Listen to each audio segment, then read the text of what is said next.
The crowd screams as the gates creak open. Chains rattle. A lone woman, pale from days in darkness, is pushed into the blinding sun. Around her, the sand is stained with blood. From the shadows, a gladiator steps forward, his sword gleaming, his eyes hollow. But this is no battle for honor. This is a performance of power, lust, and cruelty, one Rome celebrated as entertainment.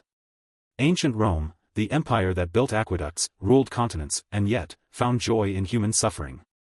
The Colosseum wasn't just a monument of stone, it was a theater of death. Emperors reclined in gold-trimmed seats while commoners cheered for blood. And in those roaring crowds, women were not just spectators, sometimes, they were the spectacle. To Rome, death was a tool of control. The games were funded by the state to distract the masses and prove the emperor's might. Prisoners of war, slaves, and accused criminals were stripped of identity, reduced to property. And among them, female captives were often gifts for gladiators, to use, humiliate, or kill in the name of spectacle. Ancient historians like Cassius Dio and Juvenal left haunting clues. They wrote of venations, executions where women were thrown to wild beasts. Graffiti found near the Colosseum depicted half-naked captives chained to posts, surrounded by lions. Archaeological digs reveal women's bones with animal bite marks, silent witnesses to Rome's obsession with public death. It began centuries earlier, in the Roman Republic, when victorious generals staged funeral games, mock battles using captured enemies. Over time, these rituals twisted into something darker. Under emperors like Nero and Commodus, the lines between ceremony and sadism vanished.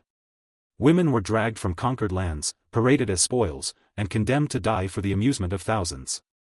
What began as tradition became Rome's most grotesque addiction. As the empire grew, so did its hunger for shock. Female prisoners were forced into the arena for what Romans called mythological reenactments, twisted plays where their deaths completed the story. Some were dressed as legendary sinners, burned alive to honor the gods. Others faced beasts in choreographed executions. There are accounts of gladiators ordered to perform, before killing them, violence disguised as theater. The sand beneath their feet turned dark, absorbing centuries of screams. For Rome, this wasn't madness. It was entertainment refined to perfection, cruelty elevated to art. These acts weren't random. They served a purpose. Every execution reminded citizens that rebellion meant humiliation, that Rome owned your body, your fate, your dignity. To emperors, these shows were political tools, to the crowds, they were escape from their own misery. Pain became pleasure, and violence became virtue. Rome didn't just conquer nations, it conquered empathy itself. Imagine the terror of a woman awaiting her name to be called, hearing the crowd chant before the gate opens. For the gladiator, numbness replaced conscience, for spectators, the more they watched, the less they felt. Rome turned suffering into routine.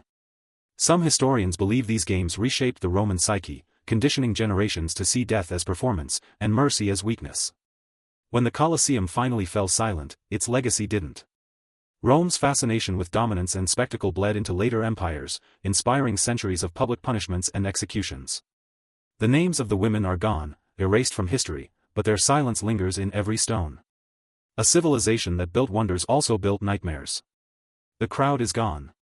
The arena is still. Only echoes remain, of laughter, screams, and sand soaked in forgotten blood. Rome may be dust now, but cruelty never dies easily. So ask yourself, what do we still call entertainment?